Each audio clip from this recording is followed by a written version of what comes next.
It's weird. It wasn't letting me do live for a second, but now it's working. Well, it wants to finally.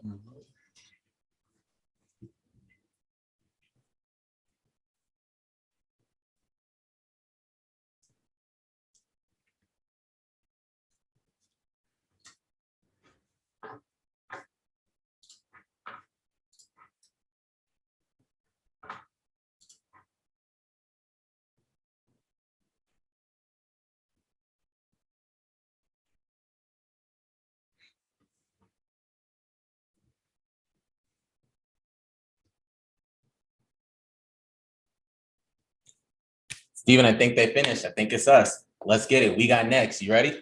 Let's go. What's up, everyone? So we about to get right into this fast break. What we got today? Start it up for us.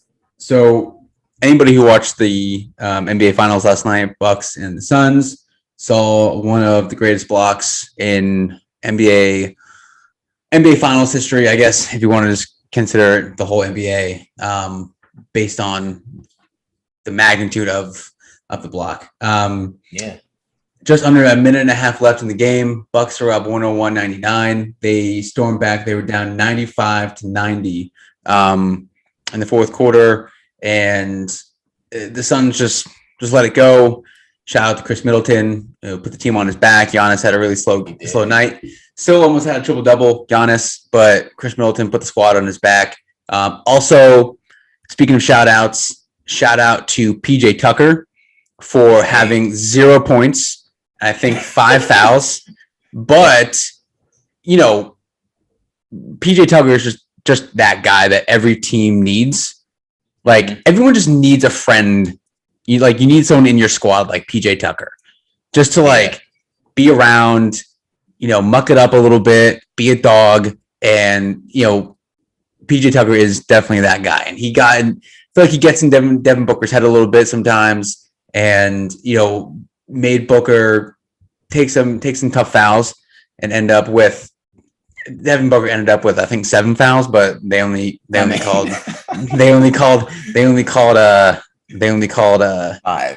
of them, I think. So here we go. You got me on the screen? Yeah. All right. Good.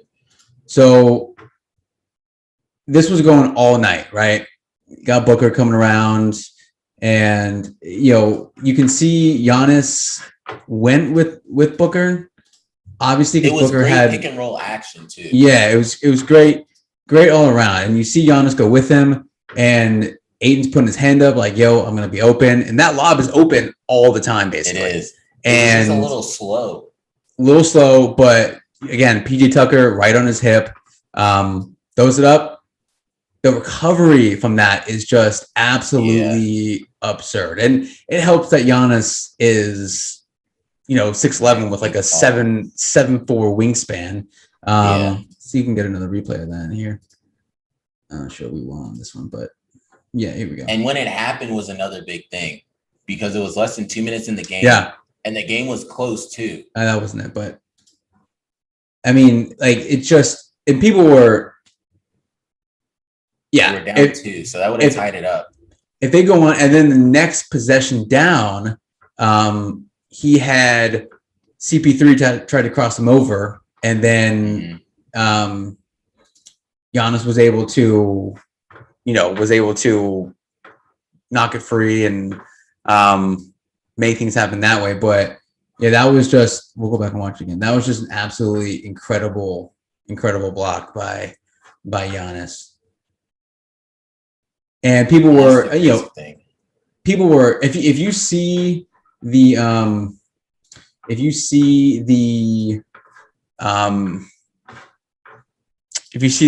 pictures of it, he got right between DeAndre Ayton's hands. It was a clean block. Yes. The best part of it was that it was a clean block and that it was Giannis.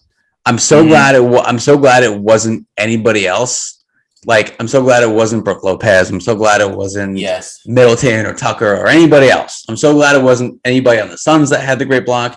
I'm so glad that it was Giannis, because if they go on to win this series, which they will in 6, we're going to look back on this and it's going to be, it's going to be it's going to be up there with the LeBron block, and that's what obviously everyone immediately went to. It's the most recent, big time defensive play in the in the finals. It wasn't as good as LeBron's block, I don't think. It was definitely historic, especially if they go on to win it. If they don't win it, it's not gonna. It'll be something we occasionally bring up, but like it's not gonna be something that we go back to and keep talking about. But real quick, we had the poll up on the We Got Next Twitter feed. Make sure you go give us a follow. And the question was Giannis's block last night better than LeBron's block in 2016? We only have 16 votes so far. So shout out to those 16 people. Still got, yep. Those are the real ones. We got, I think one of them was me and one of them was you. So technically we got 14 people who voted. you still got 11 hours to vote, but so far LeBron's in the lead with 62.5% of the votes. People voted for LeBron's block. 37.5 people voted for Giannis's block. And I think LeBron's block was better because of it was game 7, the 3-1 lead. Obviously we know that. Where he came from to block it, it was a tie game 7, under a minute and a half left. Almost the same type of scenario, just game 7. So that, yes, that's important. So that was big. And it was a crazy block. So shout out to Giannis. And like I said, I'm glad it was him and nobody else.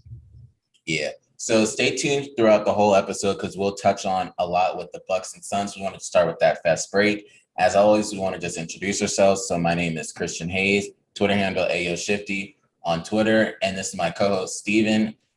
Twitter handle is Steven_Springs. Make sure to follow us on both of those, but also follow the We Got Next Twitter handle. And you'll always see great content from both of us. It might be sports opinions. It might be crypto opinions. You never know what's going to happen. So make sure to check out all 3 for a lot of different things.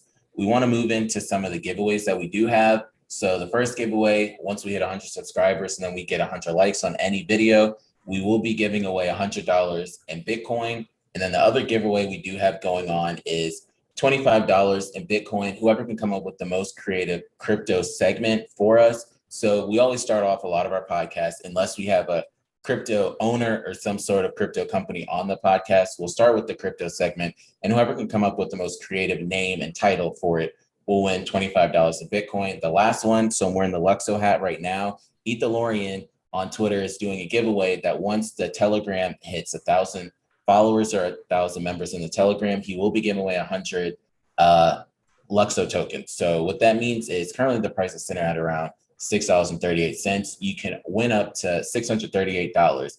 All you have to do is follow the directions that he has on his Twitter handle. So those are the 3. Make sure to check those out. And we're going to jump right into some prices because we've got a lot to end up going over. So Steven, you got the coin market cap? I do. Yes, sir. So while Steven is pulling that up, we wanted to go over this today because there was a lot of importance with it. So the big thing I want everyone to notice is, well, Bitcoin is currently sitting at around $31,700. But the importance I want everyone to see is there are 3 stable coins sitting around the top 10 or 11. So as you see at number 3, you have USD Tether, which is one that everyone really knows. Then at number 7, you have USDC, which is another stable coin. You can find these on almost any exchange. And then Binance USD is the 3rd one that is up there. What this means is a lot of people are trying to fill out the market. So they are putting a lot of their either their capital or the money that their profits back into a stable coin to end up seeing how the market goes. This is when a lot of individuals will either use TA or they're waiting for certain buy-in points. Some of this might be from bots. So that's something we'll start to touch on at another point. But botting is a big thing. Make sure you don't get messed up by any of the bots that are out there. There are a ton of them. So always read and react to those. But another thing we'll start to see is how the top 10 moves and shakes. So your 7 through 10 will change at times. If you notice USDC is sitting up there, sometimes Chainlink is in those spots, and other times there are other cryptocurrencies that are sitting within that 7 to 10. For the most part, 1 through 3, I will say 1 and 2 have remained the same. The only point that 2 was taken away was when XRP, aka Ripple, was in that number 2 spot. If you remember, they shot up over $3, and that was a big point for them. So just pay attention to those, and a big determination of how the market and which way it's going to go a lot of the time will be where those stable coins are. Now, granted, USDC will a lot of the times be within the top 10 or the top 20, just because when profit taking happens moving up, you will start to notice USDT is the big one that a lot of people do put their money in. So always make sure to just pay attention to the market, be aware. The big thing I want everyone to know is the crypto market is still over $1.3 trillion as a whole. So for all those people that think that it's going to pop or cryptocurrency isn't here to stay, you look at any other sector or anything, any company that's worth 1.3 trillion, you tell me Apple's going to go away, you tell me Microsoft's going to go away. And then just look at what the market cap of Bitcoin is. So that's another big thing. It's sitting at over $594 billion, which is very important for everyone to see and understand. So that's what I wanted to bring up with Coin Market Cap. So thank you, Stephen, for that. One thing I wanted to just touch on with everyone is we just had 4 amazing conversations happen. So we started off with Mike Chan from ODU, which was a big one. So shout out to him. We also went in depth with Tyler from Safe Haven. You can find him on Twitter. I was also on their Twitter spaces that they had the other day. And it was great conversation, just going more in depth into the NFT sector and how Inherit can help you all out. Then we talked to Leo over at Pangolin Exchange, which was very good. He ended up touching on a lot of different topics and broke down what a decentralized exchange was. And then we had a conversation with Carol over at Seascape Network, and he broke down NFTs, talked about why a lot of these companies and gaming companies are more so taking money from you when you should be able to earn the money yourselves and be rewarded for the games. So what were your thoughts overall, Stephen, with those 4 that we had? I think they were all largely beneficial. Like if I'm speaking personally about them, I think they were all largely beneficial for someone like myself because, you know, I start every interview before we go live with them, or before we start the interview, I'll tell the person we're interviewing with, you know, I'm not the biggest, and you know, anyone who's been watching this or knows, I'm not the biggest crypto person.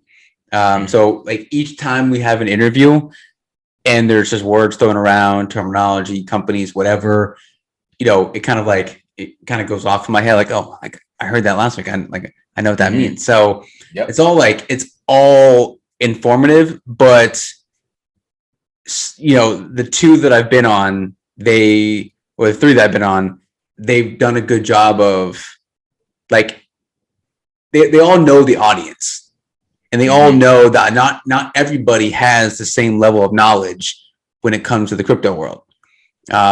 So they're talking to folks like yourself who have been around for a while. They know, you know the terminology. Obviously, you know what you're talking about. But then they have people like me who don't know what they're talking about. And there's a large sector of those people who don't know what they're talking about. And they're just kind of getting started. So they know how to they know how to quote unquote dumb it down for us. And they know how to really dive into things, but also explain things in, you know, regular people terms. So and it's been great. And then, you know, once we pivot and go to the sports world, and you know, I can really dive into things, and you know, it's great because, you know, the people that we've gone, it's not like, and I want people to know that when we do get people to do interviews, they don't have to know sports. No. Like it's not part of the, we don't ask for their resume and see what they know about sports. It like, does it help? Yeah, because I know sports way more obviously than I know crypto. So when we get into that, and when we, you know, try and bridge the 2 communities together, it definitely helps with the flow of the conversation. But I think they've been great. I think each one is getting better in terms of like how we do, and like how the interview goes itself. So that's always something to be, you know, just to look at, like to see. I mean, we've only done 4 interviews, so it's like, it's not like when I say to see where we've come from, like it's not like we've done 100 of them so far. We've only done 4, but they just get more fluid and we get more comfortable with people. And I think, like, you know, the feedback that we've gotten so far is just that we make people comfortable. Like we're just 2 regular dudes who just want to talk about crypto and sports. So we make people comfortable. You know, obviously there's like that weird awkward phase in like the first couple of minutes where like you're just trying to feel out the transitions and like how to talk and all that kind of good stuff. But so far, I think they've all been great, and we've gotten great feedback from all different companies and different communities. And it's been, I mean, you can talk to me about the crypto community and what the feedback has been like, but I think it's been great just in general. Yeah. What's crazy about this is, so when we did the first one with Mike and with Utu, it was crazy because not as many people knew who we were.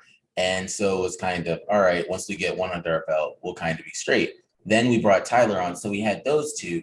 And it was cool because other people got to see how those conversations were. And they were like, oh, this is a chill channel to end up coming on and just talk on. And you can be yourself. You can say whatever you want. And it's not one of those, oh shit, I got to watch what I say. However you want to talk, you can end up talking that way. And you can blend the two. And I've heard from a lot of these different founders or owners, and they're like, I get to talk about the two things I always like to do, talk about sports and crypto. And then the bridge is easier. And we'll get into this. But when you have Saquon doing what he's doing with Bitcoin, or you have what FTX is doing with like the Miami Heat or MLB, it makes it easier. Then you can just use that as a talking point, kind of like when people go to a bar or they go to a friend's house and they don't know anybody, but you found that one topic you both have a common ground on and talk on. So that's a big thing. One thing I want to bring up to everybody. So we will be recording another conversation on Monday with Great Token. So what's important about them is for all the paranormal people out there. So Great Token is focused on bringing paranormal activity and supernatural activity and unknowns to the blockchain. So if you've ever seen paranormal activity in your day life where you saw probably an alien or something out there, shout out to when Steven and I saw a shooting star. But you're saying this like oh yeah, if you've seen the alien outside, like, you're saying this like this like you people walk outside and just see aliens on like sitting on the curb or something. Like I mean, shout out to the people who have seen aliens.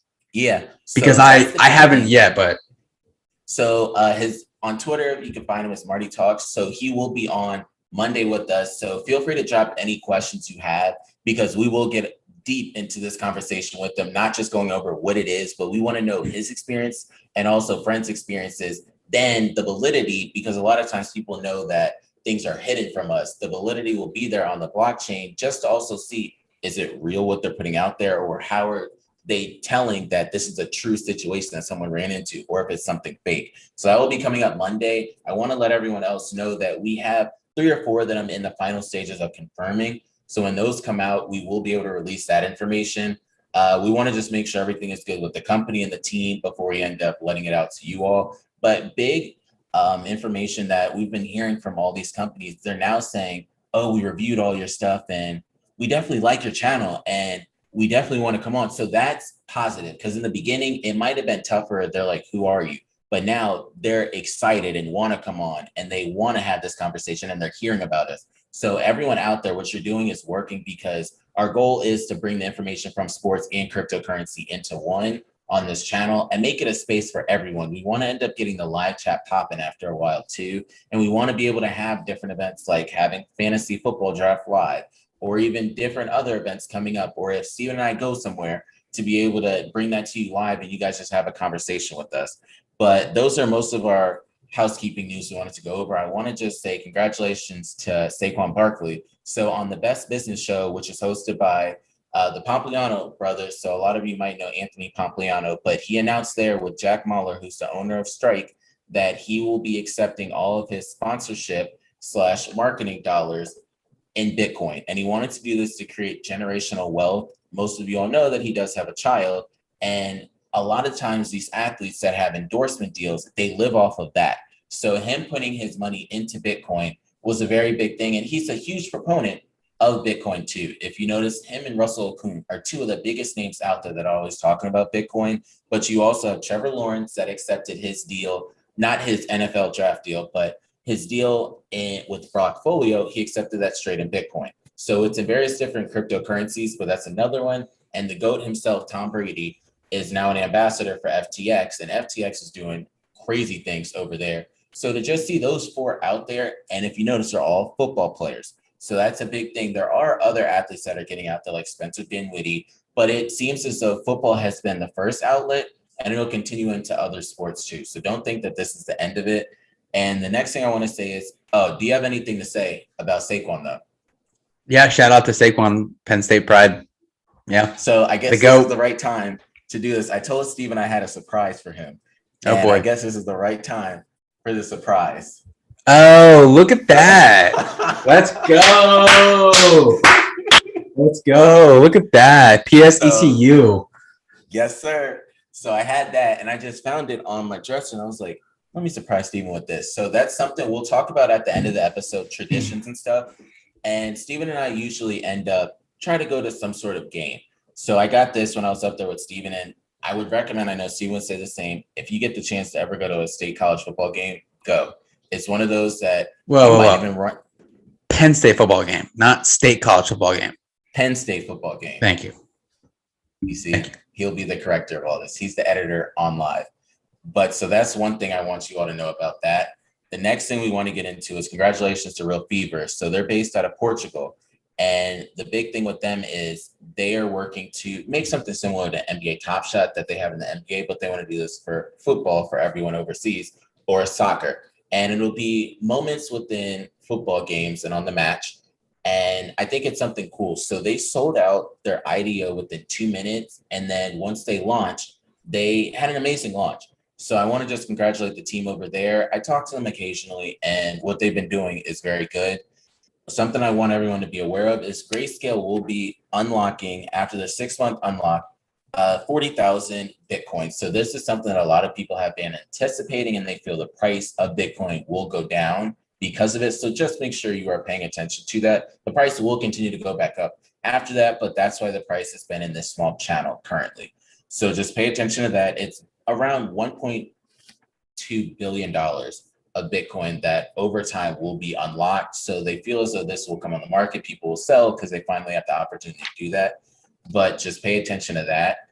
Another thing I want to let everyone know about is if you hear the name SoftBank, this is a company that has been investing in a ton of different startups or different companies that are trying to go public.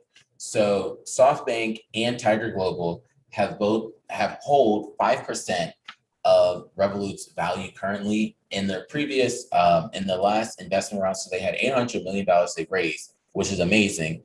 And the crazier part is, so their valuation last year, Revolut, I'm talking about, was $5.5 billion. Now the value of Revolut is $33 billion.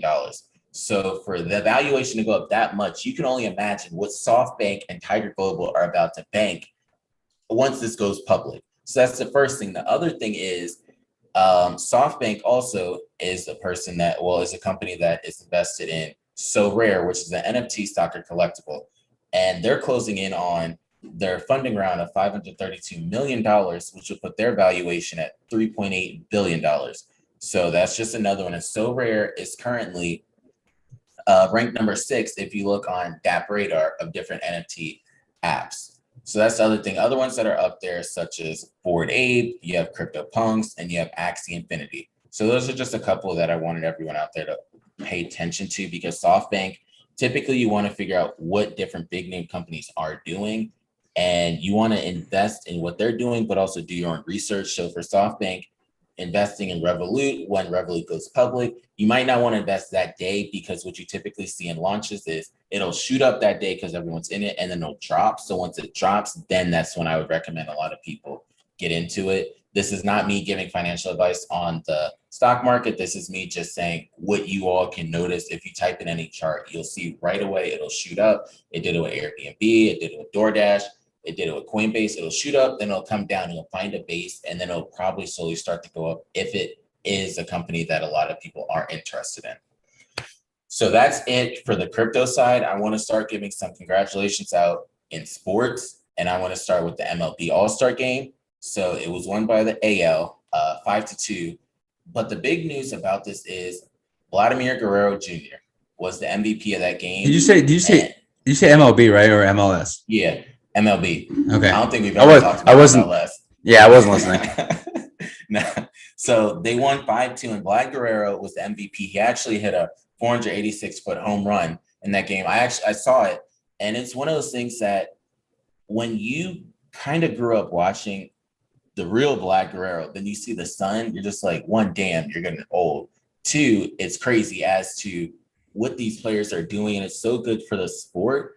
It just brings me back to what Stephen A. Smith said. No matter how he tried to word it or phrase it, I don't really care. But you start to see these youngsters, not born in America, that are doing so well and coming here just balling out for the different teams. Yes, some are from America, but if you look at the different countries that they're coming from, I have to give credit to them.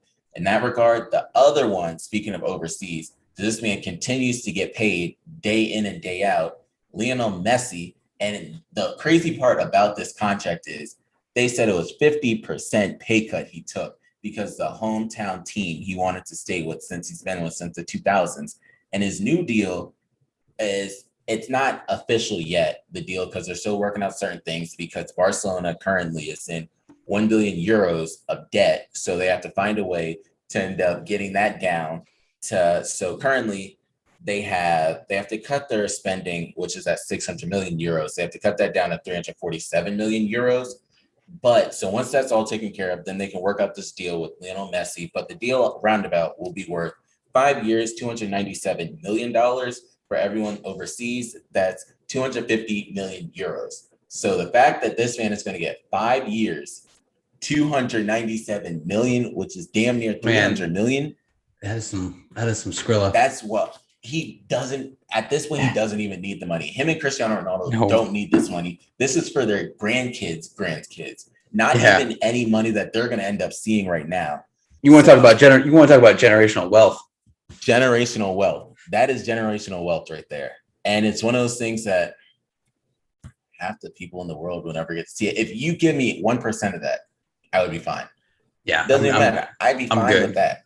I'm good. So, I'm good. That's what's crazy about that one. We want to segue into the big news because there's not as many sports happening right now. There's two, WNBA and NBA, but we do have some tennis and some golf going on. But the big name is Game 4 that happened. So it was Bucks Suns the other day. It ended 109-103. We just played the block earlier on that Giannis had on DeAndre Ayton. But I want to take some time now to just go over the game in itself. The series is tied 2-2 right now. Steven has been saying Bucks in 6. I've been saying Suns in 6. So it's an interesting point because it's the race to 2. Whoever can win 2 more, win. So with that being said, Steven, what are your thoughts on Game 4? It was a very shitty game. Like it was very like early 2000s, like mid 2000s type of game. And I think shout out to Devin Booker and Chris Middleton for putting both teams on their back. We can get into the Devin Booker no call because that was very that was a very dangerous, almost potentially dangerous no call because they would have won the game and then go on to win the finals. Like it would have been, I'm not sure how many people remember the Kings and Lakers back in 2001, 2002, I think it was. Yes. Game 6 of the Western Conference Finals. The Kings had that series won, and then there was just blown call after missed call. It was really bad. But that call was, I thought in my head, I was like, oh shit. If they don't call this, and they go on to win the game, and they go on to win, let alone just the game, not even the series, just that game, that would have been talked about way more than anything else. So I'm glad the Bucks won that game because of that. It wasn't a great game. It was down, as it got close to the end, down the wire, it turned out to be a really great game. But I'm really glad that I'm really glad the Bucks won that game. I needed them to get that W, go back to Phoenix. And like you said, it's a race of 2, which that's just like crazy thing about it's you got to win 2 games. Like, but it wasn't win one on the other person's court, no matter what. Yeah. Which I have faith in my Bucks. Yes, my Milwaukee Bucks. Shout out to my Milwaukee Bucks. I'm gonna need some gear now that they're my team. I still love the Pistons, but I'm putting in applications to different teams for my fandom. So the Bucks, I might hop on the bandwagon, but yeah, it wasn't that great of a game until the last 5 minutes. What are your thoughts? I mean, yeah, it wasn't anything great, but it was good enough. It was good enough at the end. So I'll start by clarifying my statement that I just said when I said someone has to win on the other person's court. I said that because the Suns, they can win game 5 and then win game 7, but that's not how the series needs to happen. One, you're going to give the Bucks too much life if you did something like that, but then the Bucks have to win in Phoenix. No matter what, for them to win the series, they have to win one of these games in Phoenix. Before I go into my thoughts, I just want to say Middleton had 40 points. He was 7 or 8 from the free throw line. I'm going to quiet 40. Quiet 40. Yeah. Quiet, bro. One of those, oh, wow, Middleton's doing this. I didn't notice until the end that this man was creeping up on 40. The way he did it, it was smooth too. It wasn't one of those that everyone knows what's going on. One, because you're looking at Mr. 42-point man on the other side who is pulling up from anywhere. And it didn't matter. I remember when Pat Connaughton had him in the corner and he just did the turnaround. Yeah. And made it. Go, yeah. And then he's over here creating a modern day Tim Duncan. If you guys know what I'm talking about, he pulls up on the side and he'll just do one hand off the glass. It isn't one of those step back a little bit, 2 hands off the glass. No, he pulls up, stops. And a lot of people will do that, one, because you never know if someone's going to try and take a charge on you. So the way he does it, pulls up, just taps it off the glass, and it's high. It's not one of those like right in the middle. It'll be high and it'll just come down. So he had 42, but Giannis had 26 points. Brook Lopez was 6-6 from the free throw line. So here's the important part. Then Drew Holiday was 5 of 5 from the free throw line. We don't need to get into what Giannis was because Giannis kind of brought them down a little bit. But then on the other side, the Suns, Jay Crowder had 15 points, and then he was 3 of 9 for the 3-point line. The thing is, I hardly even saw it when he was making the threes because he just kept taking so many damn threes the whole game. So 2 things that I really want to discuss. One is more important than the other one. One is PJ Tucker. He doesn't get. I think he doesn't get enough credit. I think as the playoffs have gone on, and like I think once people saw what he was doing with KD, I think that was kind of like eye-opening for people who didn't really know PJ Tucker's game. And he was like, he was getting a lot of those fouls called on Devin Booker.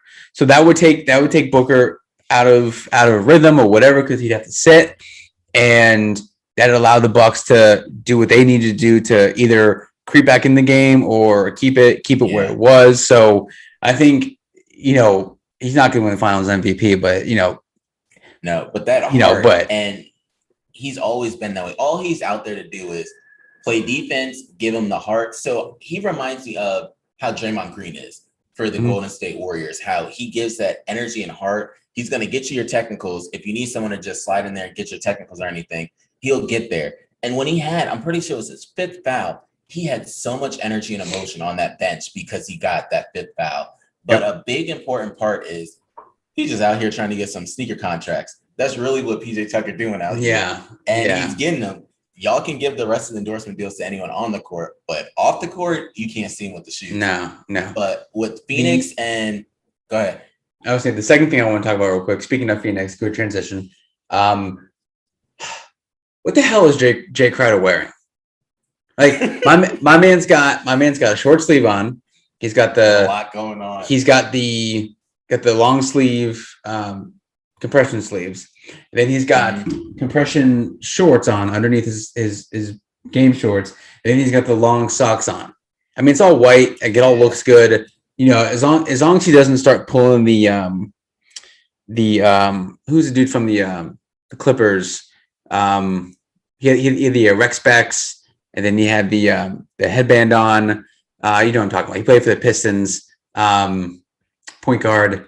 Oh my gosh. He plays for the Clippers now. Not Jason Terry. No, he played. No, currently he played. Man, I'm drawing a blank on this one, but he had the whole rec spec. He had the whole same outfit that Jay Crowder was going on. What's the Reggie point Jackson? of that? Reggie Jackson. That's it. What is it?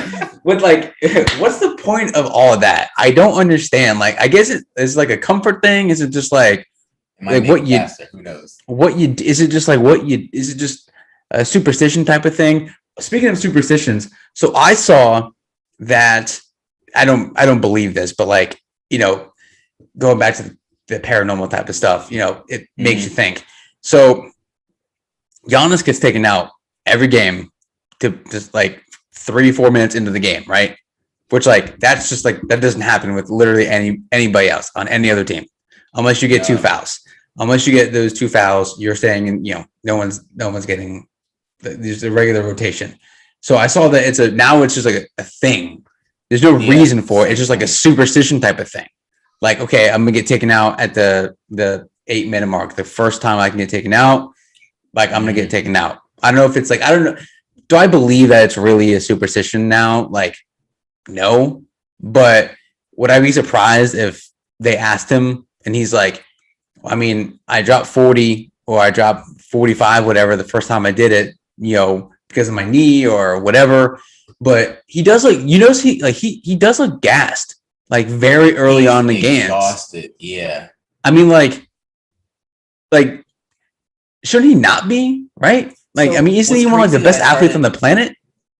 What I started realizing, these players go out for warm-ups damn near like 2 hours, 3 hours beforehand. Bro, that day starts early. Early, yeah. Early, bro. They're up like team dinner or breakfast. You got film if you're going to. You got treatment if you're doing it. And he's getting around-the-clock treatment still in the knee. Yep. You got the shoot-around in the morning. You got shoot-around in the afternoon. Like, you got more treatment you got to go to. More team meetings. You got on the bus. You got this and that. And then you got, like you said, shoot-around is like 2 hours before the game for whatever reason. And then you go through everything else. I don't know. I just noticed that. So that's one crazy thing that you brought up, Giannis, because the block was important in that game. But another key part that people don't realize is Devin. I was talking to Steven about this earlier. Devin Booker in these fouls. First off, you had 5 fouls and you decided to do what you did. And anybody else is going to be like, all right, just let him go by or run through. You wanted to go say, let me go up. And then it put the refs in a situation of, damn, do we just mess up the game right now and then end up calling this foul? Then clearly they're not going to win. Because if you saw the game, it changed a lot when Booker went out the game. It was almost to the point the Bucks were hyped. When they knew that Booker was going to get another foul, a run happened. When Booker came back in, he shut the shit down because he was able to make it. But when the 5th foul came, it was kind of over. At that point, once that foul came, he wasn't able to play the same necessarily. And you could still tell that's the maturity that still needs to happen, because those fouls, you should not be the star player on the team. Getting 5 fouls as a point guard, shooting guard, come on, man. But then I think that also goes into CP3 needing to get in his head of get your shit together, because Cameron Payne did step up when he was out of the game, or Cam Johnson did step up when they were out of the game. But Booker, if you got be legendary on your shoes, because Kobe's saying this, being legendary is not going after that foul because you want to stop that one play. The game's still going to continue. They still need you. But a lot of the game did change when Booker picked up the 4th foul, then the 5th foul, and then he's getting mad. I saw, speaking of CP3, I saw that so he's got 15 turnovers in the last 3 games. Yes. I think he might be injured for some reason. That's the most that he's had in the playoffs, I think, in any stretch, I think since 2012. He was hot, and it's just some players, like, it just happens all the time whenever they get to that certain point of the playoffs, or whenever they get to that certain moment, the light's the brightest. Devin Booker seems to be rising above that, just dropping buckets. But I haven't heard Chris Paul's name in a positive way in 3 games, So I think, he's got potentially, 3 more games to, do what he's got to do to make it happen. But I haven't heard his name, like I said, in a positive way, and it seems like forever. This might be Chris Paul's last opportunity to make it to the finals. Unless he goes to some really good team, this might be his one and only shot to get there. And you can't go messing it up. If you're the Suns, you can't go messing this up. Because they're relying on you as the veteran to help out. Bridges needs to step up too. I don't want people to overlook Bridges, because Bridges had a game or 2 where he was doing good. Ayton is another one. Ayton is too damn big to be doing what he's doing. He's doing amazing on the defensive end and then on the boards because he had 17 rebounds. You can ask that of him. But then when you coming down with 6 points, can't have that. All you're getting, man. So that's like you're 3 for 9 from the field. Clearly, everything's in the paint more so, but you have to do much better. And I saw one time him and Chris Paul would come up short, and they're right there. So those are kind of those little things. There's a lot of bunnies he missed. A lot of bunnies he missed. Yes. So just short things. And you could also tell with Chris Paul going into him, he started forcing certain things. I remember towards the end of the game when he slipped and fell, and that was one of those things you kind of force. You know that they're relying on you, but you don't have to force it in the way that you're forcing it, or even some of your shots. If they're not falling, figure out other ways. But then when you have 5 turnovers to go with it, those aren't going to help your team because turnovers, if you just listen to the game alone, there were 17 for Phoenix, 5 for Milwaukee. That in itself is the ball game with the turnover situation. You can ignore everything else if you want to. I think the next step for Devin Booker in a game like last night is I know he had the foul trouble, so I know he was out, and I know Chris Paul was trying to keep things going at that time. But like, if you're Devin Booker, you can drop that 50 spot, no problem. You're gonna that's like the next step is okay, Chris. Like, I respect you, appreciate you, good looks, but this is my squad now. I'm just gonna I don't care if you if you shoot another 15 shots and go 1 for 15. You got to have that mentality. Kobe, I mean, if we're just going, be legendary and go with the Kobe thing, Kobe wouldn't give a shit about anything. Nope. He's gonna chuck it up every single time. Yeah. And there's certain point guard. Yeah, you just got to. He was taking it from Smush Parker, and he was taking it from. But Devin Booker's just got to realize you got to have that mentality now of okay, there's 3 games left. CP, I mean, unless he shows up, you got to have just that notion that okay, he's not gonna he's falling by the wayside now. Okay, so DeAndre Ayton, Ayton's not going to give you Shaq numbers. He's going to have the rebounds, but he's not going to have the 30 or 35, whatever.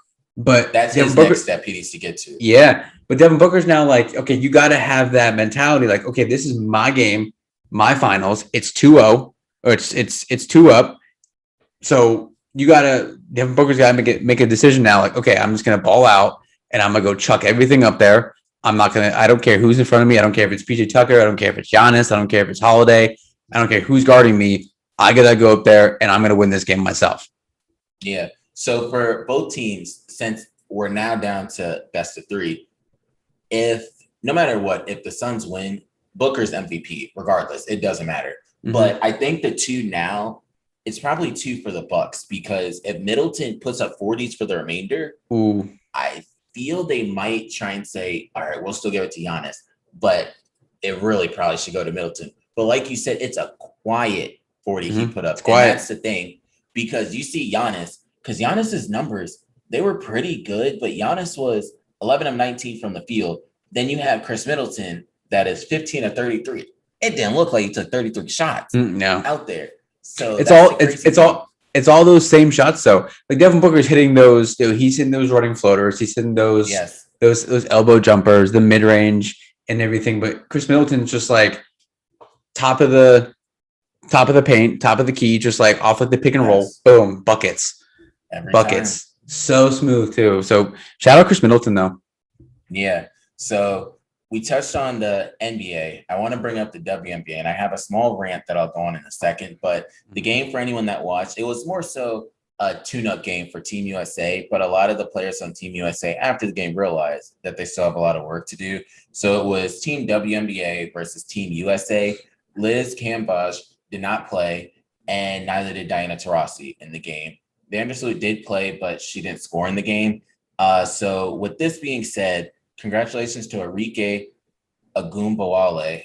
Nice. She was good job. NBA, I know. Yep. Good work. So she was the MVP of the game. But the big thing I want to bring up, and we'll have a little bit of discussion about this, there were only 5,175 people at the game. The arena can hold 12,000 people. This was in Vegas. So that's the first thing. That equates out to only 43% capacity. And the weird thing is, I was paying attention to when they were announcing everyone's names, but you could tell they were hiding certain places so that it looked dark so that you wouldn't think that it wasn't full. But then also the first couple of rows, they covered with either like sponsorship or something. So it didn't seem as though, oh, it wasn't sold out. We all could tell. As soon as they turned it a little bit, the camera, you saw a seat empty. There's no way. And we'll run down the prices. Then I want to have a little discussion. But the cheapest ticket for the game was $40. The most expensive ticket, closer to the front row, because I know a lot of the seats are probably owners or a family of the owners. But the most expensive was $160. $160 I spend an NBA All-Star game. I spend that much out the stadium. I spend that much in groceries in a week, like for my kids. Yes. $160 was the most expensive ticket. And the bigger thing about this is you start to just wonder when some of the athletes, I know what some of them get paid probably $220,000. So it's closer to like minimum wage for the NBA, but you're spending on your players $220,000 for the top athletes. You're almost taking a loss at some of these teams because if they're $220,000, then you're only charging $160 for. You're hoping and praying you're getting sponsorships and endorsement deals, and the NBA sliding you over some dollars to help out and all the promotion they do. But it's a little bit concerning because as much as I want the WNBA to succeed, and it's something I thought down the road, oh, maybe I should end up trying getting a part of one of the WNBA teams because it's not as expensive or having a stake in it. But you almost have to question why a lot of these CEOs of companies don't do it, because is it going to be a product that's out there for a long time? It's something they have to enhance and figure out where they can help out. I think about when they were in the bubble, when you saw where the NBA players were staying compared to the WNBA. Yeah. That just was two different things. Like you had them in there like, why are we staying here type of thing. But what are your thoughts on one, ticket prices, but also in an all-star game, it was less than 50% capacity? So we've talked about the WNBA a lot. Yeah. Right. And there's no, I know I have to be careful with how I say this, but there's just like not a good way to market that product. And everyone says, lower the rims to 9 feet. So, however many players can dunk at that height can dunk and make it more. Hey, Brittany Griner's tomahawking. Yeah, she is. But like that doesn't, I don't know. It's just like the product's never been there. And like, they don't, I get like there's the equal pay thing and they want to get paid as much as the NBA players. And like, that's just not going to happen. Like you're not even going to sniff, the minimum salary in the NBA just because they would take a loss. Yeah. And so I saw this was, I can't remember when I first saw this, but here's a rundown of the season this year and the dates, the key dates for everything. And just, there's just no good time of the year to do the WNBA season. So the WNBA draft was April 15th. No one watched it. It's so weird because it's almost right after the March Madness happened. Right. So you kind of don't really know. So basketball fans, and we're just strictly talking basketball fans, and we can sprinkle in other sports fans, but we're talking basketball fans. April 15th was the WNBA draft. I couldn't tell you a single person that was drafted. And it was right after March Madness. The NBA season is in full swing. You're starting to come down to the end of the NBA season, right? Yeah. I know there was injuries in the NBA season that might have thrown a lot of people off, which a lot of the people I talked to, they just didn't care because all the top names were injured. Casual fans were tuning out. But nonetheless, people were still watching the NBA. Like, I'm still going to watch the Lakers and the Nets, even if Durant and LeBron and AD and Harden aren't playing. I'm still going to watch that game, right? Yeah. Because it's sports. So the other date was the training camp begins on April 25th. So 10 days later, again, NBA season in full swing. May 1st, preseason games begin. NBA season still in full swing. And then May 11th, last possible date for preseason games. May 13th, roster cuts. the WNBA season begins on May 14th, right? The NBA playoffs the season was ending and the playoffs were starting when that was happening. So you have teams, especially with the play-in tournament, you have way more eyes on the playoff scenarios in the NBA, especially when the Lakers are in the play-in game. Especially when the Lakers are in the play-in game. Like that sealed the deal for all that, for people to tune in. It's almost like the NBA just somehow made that happen. And then you flip down. They have the last July 11th was the last day for the NBA before an Olympic break. So like people are just going to forget that the WNBA season is even happening because you have so much time between that day and when the Olympics are over. And then the playoffs start September 23rd. The college football season is already in full swing. The NFL season is kicking off full swing. The last date for the WNBA finals is October 19th. College football and the NFL and baseball, are all in full swing, and the NBA training camp is about to start. So there's no good time for them to do anything with the season, which sucks because I know that they want to promote it. They want to, put it on TV. They want to put games on. They also put their games on sometimes like during the summer or during the playoffs, like random times on like a Wednesday when like people are doing other things, especially during the summertime, dude. Like no one's watching TV. Like people might watch on the weekends or whatever when there's like playoffs or whatever, but like there's just no good time of the year to do the schedule or to like really promote the WNBA because you have all these other dominant American sports that everybody else wants to watch and not the WNBA, which sucks for them.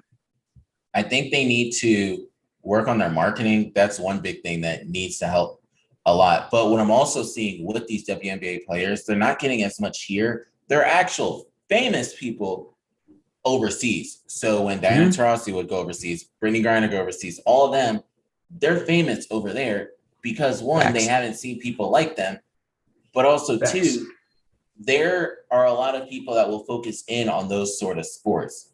And over here, I think they need to do more marketing, but separating themselves from the NBA is another big thing because I think they can take into some of the market share of the other sports. They just have to do a lot of marketing. They have to enhance the product that they are rolling out because I would be a person that would go to those games. I don't want to have to sit front row for only $100, no disrespect to them. I want it to be worth my while to sit. I want to have to pay $500, $600 to sit front row because that's when people are like, I want to go to that. Right now, not as many people want. Shout out to Christian's Pockets for being deep, though. I know, right? Shout out to Christian's Pockets, man. I didn't know your pockets were that deep, bro. Golly, shout out to Shift Movement for bringing in that coin. Jeez, I need some of that. What's so crazy is I'll spend $400 or $500 to sit in like the 10th row at a Washington football team game or a Philadelphia Eagles game, even a college game. And they need to make that same thing happen at these type of games. So that's the big thing about that. I want the product to become better and I want to be a supportive person of the WNBA. I think as though the executives in the WNBA, one, they probably need to sit down with the NBA owners and say, how can we enhance this? Or sit down with different marketing consulting firms and say, how can you all help us roll out a better product? Because a lot of the women, you think about it, this is when they say ball is life, for these women in the WNBA, that is ball is life because they're making a regular person's paycheck and just playing basketball. It's kind of like in the minor league in baseball or the G League in basketball, you're not making as much unless you're one of the iconic celebrities in those sports. You're going to make a regular person's salary and you're choosing to do it in the sports. I think those high level, I don't know what the salaries are like in the G League, but I'm pretty sure the high level ones are getting paid. Yeah, they're getting paid like double what the WNBA players are getting. Yes. Yeah. And they're coming, some of them straight out of high school. I know someone just signed with overtime and he got a nice check. Some of them are getting like $2 million and they're sitting still in that last class in the classroom in high school and they're making more than these WNBA players. So that's another thing. I know they're frustrated, but you have to start with the owners and the executives on how we can change this. And I think it's something else that can help is if you start having some of these NBA players become owners of the team, but hyping it up or promoting it. Right now, you have D Wade that would rather become a minority owner of the Utah Jazz, or you'll have Justin Timberlake become a minority owner with the Memphis Grizzlies. So you need some of them to want to become an owner in the other sports in the WNBA. But I think that's enough with that one because we covered that a lot. Something I want to bring up because I was talking to Stephen about this before are traditions. So what are some traditions you had back at your college when you're at Penn State? So it can be during the sports. So I'll just talk about football. So two things that are in, you've been up to 4 or 5 games with me so far. Yeah. And each game is different. Yeah. So that's where I'm going with this. Each game is different. Like a noon game is different than a 3:30 game. A 3:30 game obviously is different than a night game. A night game is, there's no better day during the year than an 8 o'clock game in State College. Yes. And so my uncle is like the leader, and you've met my uncle, obviously, you know who he is. Mm-hmm. My uncle is like the leader of our tailgate and has been for decades, like as longer than I've been around. So he did it with his 2 buddies who unfortunately have since passed away over the last handful of years, but their intramural basketball team in college was called the Siamese Elephants. And the colors were Alabama looking colors. And their symbol is just 2 elephant heads mirrored each other. Siamese elephants.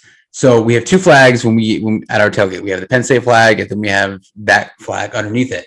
And it's just like, I'm not gonna say it's iconic, but like people who know our tailgate know to look for that. And yes, one of the traditions that we have, and it's just become the first thing that we do. And for as long as I can remember going to tailgates and like being old enough to remember these type of things, it's just what we do. We get there, bright and early in the morning, and we have like a maybe 13 or 14 foot flagpole. We hang the flags up, put that shit in the ground before we put any tables out, any coolers. We just let everybody know, like, the Siamese Elephants, we're here. And like, we're ready to just mess shit up throughout the entire day. And we always do. Yeah. So like, that's just always been like, there's other traditions that go on at Penn State games, much like every other school that you go to, every other Big Ten program. Maybe ODU has their traditions. I don't know, but yeah. But like, I want to show this video, and it's just like, there's nothing like it. And you can obviously, agree with me. There's just nothing like this. I remember when I went to that, one of those. This was the Michigan game, 2019. Can you hear it? Can you hear it? No, turn the mute. Can you hear it at all? Or no? No. It doesn't matter if you can't hear it, but that's not the point. The point is just like, there's just like this whole environment is just like, Frank. That's just like the tradition itself is the whiteout, and every team has their coming into that. Yeah. Imagine being a high school recruit going to this game and choosing Ohio State. Like, get out of here. Get out of here with that shit. I'm not having that. But it's just like the whole atmosphere, the whole day, it's just like a tradition. Like the whiteout, we start at 9 o'clock in the morning and we go until 11 o'clock at night until the game's over. And it's just like, there's nothing better. Like, I don't usually cry. I think I've cried at games like when the team's coming out, because it's just so electric. And the whole day is a tradition. The whiteout's just a once a year type of thing that, I know you went to ODU, and I know, I talk down on ODU football not being not being a powerhouse, we beat but Tech once. Yeah, and you did. Shout out to I know. Shout out to ODU for beating Virginia Tech in Blacksburg, right? No, wasn't it at ODU? Was it in Blacksburg? We beat it ODU. So we both played games in the other stadium. Yeah. We won when we were at home. So that's even better. Yeah, it's even better. But the whole day, and like I said, you've been there a couple of times. it's just different. And anyone who wants to go to a game, give me a holler and we'll go. We'll have a good time. Yeah. So what's so crazy about it is he's saying give him a holler, just don't go during the cold games because them games will be cold as hell. Once you start drinking and stuff, you'll be fine. And then they have a lot of heaters at those games, but you have to be a football fan. Do not go to a cold game if you're not a football fan. I wasn't going to bring that up. I wasn't going to bring up the because I've taken you to 3 whiteouts, but I also took you to a noon game against Rutgers at the end of November. I was, it was a Rutgers, but yeah, I mean the night games, there's just nothing like it. What's good with ODU? What's good with the traditions at ODU? So what's crazy is we have one, and a lot of people start to know it. So at a lot of the games we do. Wait. What's a lot of people though? Like, so we can fill out our stadiums. Okay. I would say 25% the capacity of like a Penn State game, because I know our basketball arena will get maybe 10 to 12,000. Football games, it's not the same as Penn State. The lower level at a Penn State game at the stadium is probably our whole stadium.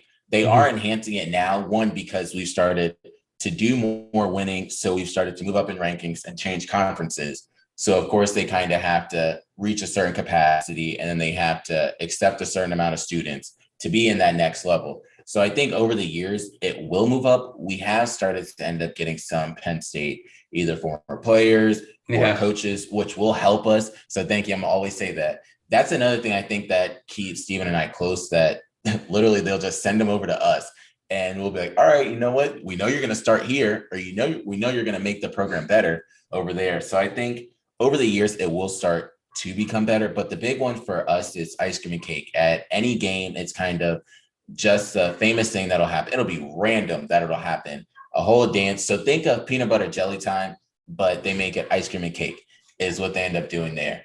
So I think that's kind of the big thing. And cool thing about when I was there, you could almost sit in a lot of different places and network and connect at the different games. So I think that's one thing I do appreciate. When I was at Old Dominion, we didn't have the tailgates were not on the same level as Steven's tailgates at Penn State. I think we went to 2 or 3 tailgates at ODU. It wasn't the same. You could walk around the whole place and be back probably within like 10 to 15 minutes if you move a little fast. If I move fast or slow, I could get lost at a Penn State tailgate. But the only thing Steven brought up are the flags. I've probably gotten lost from Steven 2 or 3 times, or like went to the bathroom or something. And I probably wasn't fully there, but you could just look up and be like, oh, all right, found where I'm going. And you'll be there.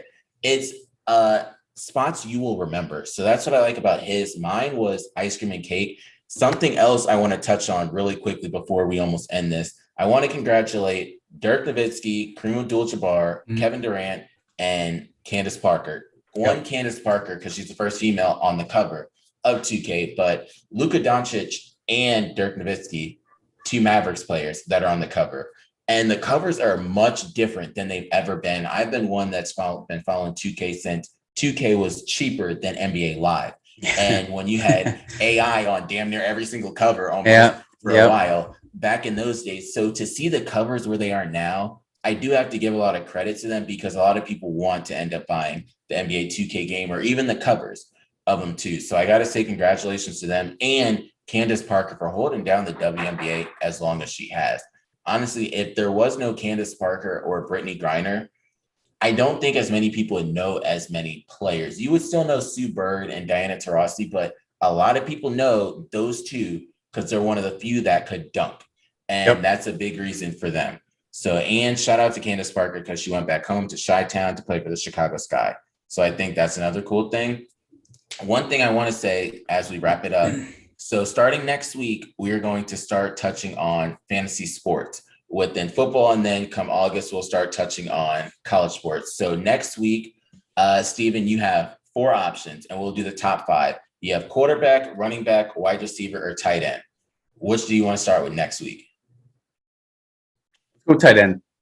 All right, so we'll start with tight end. And what we'll do is we'll break it down into 2 segments and we'll go kind of in depth with it because also with this, we'll be starting to go into the Olympics. So we'll touch on the Olympics some, but the NBA finals will basically be done almost by that point, if not over, depending on how the series goes, the next 2 games.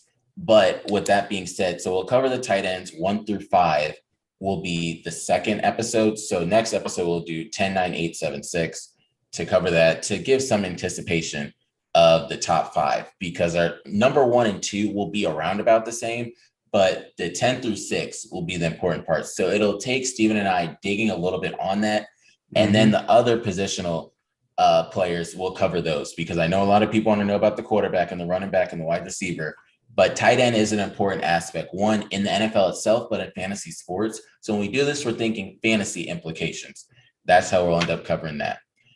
But with that being said, what you got for the people before we go? So I had a back spasm most recently. Yeah, shout out PSECU. I had a back spasm for the last 2 days. And anybody, have you ever had a back spasm? Dang. Nope, I just get the horses. Back spasms are no joke. I'll be good sitting here right now. As soon as I get up to walk over there, I'm done. I'm probably gonna be on the ground. But I got a foam roller from a friend of mine, and those things. If you don't have a foam roller, you don't need to get the high tech ones that you see in all the crazy gyms. But just go on Amazon and get a standard foam roller and use that shit on your hamstrings, your back, whatever. I'm telling you, game changer, absolute game changer. Yeah. So shout out to foam rollers.